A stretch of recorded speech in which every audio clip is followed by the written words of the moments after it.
This is for you young people out there that are just starting out. Say you're going to move into your first rental property. A couple of things that you need to be prepared for in advance. You have to have the money up front. You are going to be, most landlords will require that you have first, last, and security. So that means you've got to have the first month's rent up front, last month's rent that you have to pay now and upfront, and a security deposit, which typically is equal to 1 month's rent. So if your rent is going to be $2,000, you're going to need $6,000 just to move in on that first day. You might also have application fees of some sort, whether it be for the association or the landlord. Either way, they could be anywhere from $30 to $150, or even I've seen them sometimes at $200. That's rare, but be prepared that there will be some extra fees. If you have a roommate, you and your roommate will both have to be on the lease, and you will both be responsible for 100% of that rent. So that means if you're living in that house and your roommate just up and leaves, you're still responsible for that whole rent. You can't just pay the landlord half the rent. Um, and if you both up and leave, you're both still responsible for that rent. So it would go on your credit rating that you didn't pay rent in the full amount. So it wouldn't just go on your credit rating saying that you lost out on half of it. You lost out on all of it. So that's definitely something you don't want to do. And you don't want to ever get evicted from a house or an apartment. If you get an eviction ever, it stays on your record indefinitely. So that might stop you from renting a home later down the road. So you definitely want to make sure that you're committing to something that you can actually follow through with for the full year. If you're a student, you can't, well, unless there are exceptions, usually the lease will be for 12 months. So even if you're not living in that town in the summer, you're still going to have to pay rent. And another thing, not only do you have to pay rent, you have to keep the utilities on. So you will still have to pay for that. That also brings me to utilities. You have to be prepared for paying all of the utilities unless it's a situation where it's all inclusive. Typically, it's not. Some houses will also require that you maintain the lawn or pay a fee to maintain the lawn. So you got to think about that with your budget as well. And there can be estimates about what you would pay for utilities, but my best advice is to overestimate. If you think it's going to cost $200 a month for electricity, go ahead and plan for $250 or $300, because then that way you're not scraping coming up at the end of the month without the money. And another thing is you've got to check the neighborhoods. Make sure that that neighborhood is something you're comfortable in. That's my advice for people who buy and rent everything. You always got to love the neighborhood. Drive through it in the morning, drive through it in the evenings, see what that is like, see how far it is from your work or your school or whatever it is that you do, and just make sure that you're comfortable with the neighborhood. And signing a lease. That lease is legal document that you will be held to, and make sure that you understand it. Don't just sign it and think that all leases are the same. They're not. Even though Florida has a standard lease that most agents and homeowners, landlords use that lease, not everyone does.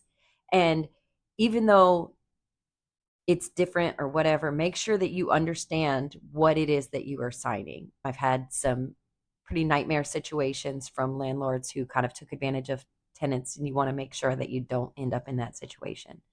And so if you don't understand something on your lease, upload it in Chat GPT, have it explain it to you. Ask your agent, ask me, I will help you. And that way you make sure you're comfortable. Also, make sure that you keep a copy of that lease, because if ever there's something that didn't turn out right down the road, a year's a long time, then you can refer back to that lease. The answer to all of your landlord questions are going to be in that lease. And if they're not, then it defers back to the standards, the statutes for your state. So in Florida, there's a Florida landlord and tenant laws that I can help you with as well. Hopefully, you won't have to do those things. If most of the time it is a great situation, you pay the rent, they fix things that break, everybody's happy. But just be prepared that not everything is perfect and you want to know what you're going to be liable for. They might ask to have a cosigner. They might ask that your parent or somebody else signs as well. And they just do that because, unfortunately, young people are usually the ones that um, can't come up with the rent or something happens. And so they want to have someone else responsible as well in case you break something. Here's another piece of advice that I feel like most people don't do: get renter's insurance. It is very cheap. Right now, for my daughter's apartment, hers is $14 a month. And it will save you a lot because if you catch your apartment on fire, like my sister did when she was in college, she would have been responsible to replace all of um, the wall damage, the ceiling damage, the stuff that happened when she had that fire. However, she had renter's insurance that covered it. Also, if the homeowner has, they will have insurance on the building itself, but they can come after you if it's your fault that you damaged something. But in any case, like we're in Florida, if you have a hurricane and the place gets damaged, the landlord is not responsible for fixing or paying for repairs to your things. So if your house floods in a hurricane and your couch gets destroyed and all of your furniture, you will just lose that stuff. But if you have renter's insurance, they will pay you back for it. Renter's insurance will also pay you back for the food in your fridge if you don't have electricity for a certain amount of time. So it's completely worth it to get renter's insurance. Some landlords actually require it, but even if they don't require it, put that into your budget as well. Get renter's insurance.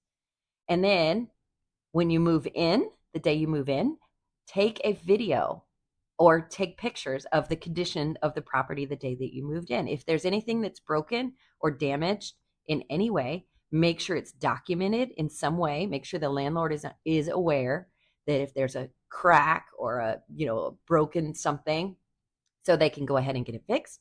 Or if they're not going to fix it because it's just cosmetic, then you're not responsible when you move out because they make sure that you haven't weren't the one that damaged it.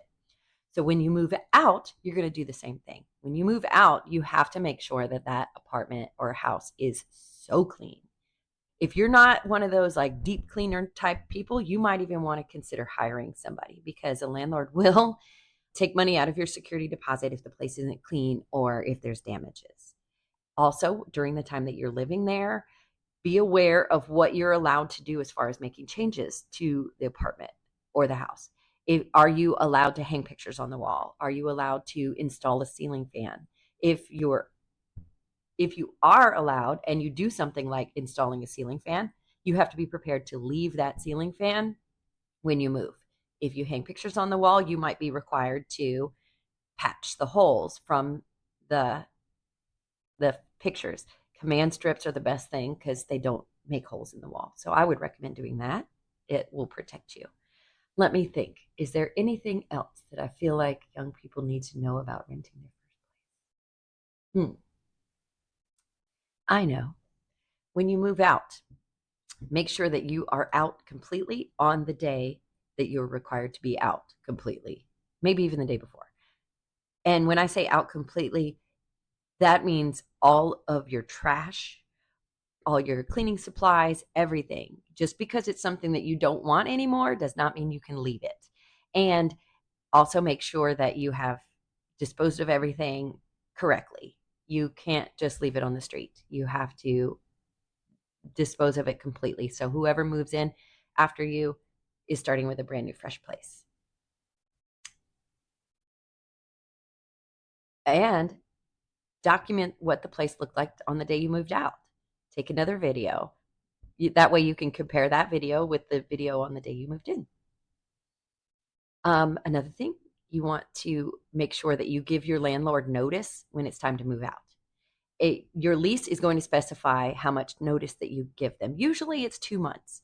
So if your lease ends in December, you want to make sure that you have let the landlord know by October that whether you plan to stay or whether you plan to leave. Because if you plan to leave and you don't tell the landlord that you're planning to leave, they can assume that you're staying and that you would still be responsible for paying rent. So you want to have that conversation with your landlord, and happy renting. Good luck. One last thing, I knew I'd forget something. When you are looking for the rental, do not, I repeat, do not pay somebody a security deposit unless you have verified that they are legit. There's a lot of scams out there that will ask you to Venmo or Zelle or Cash App or whatever some money up front for a property, and they're not even the owner of the house, and they just keep your money and they run. So make sure that that security deposit that you're paying in advance is to a legitimate source. So if you work with a real estate agent, that's usually the safest way to do it. But if you are working with a homeowner directly, you need to be able to verify that they are the homeowner. And if you want help with that, let me know. I can help you.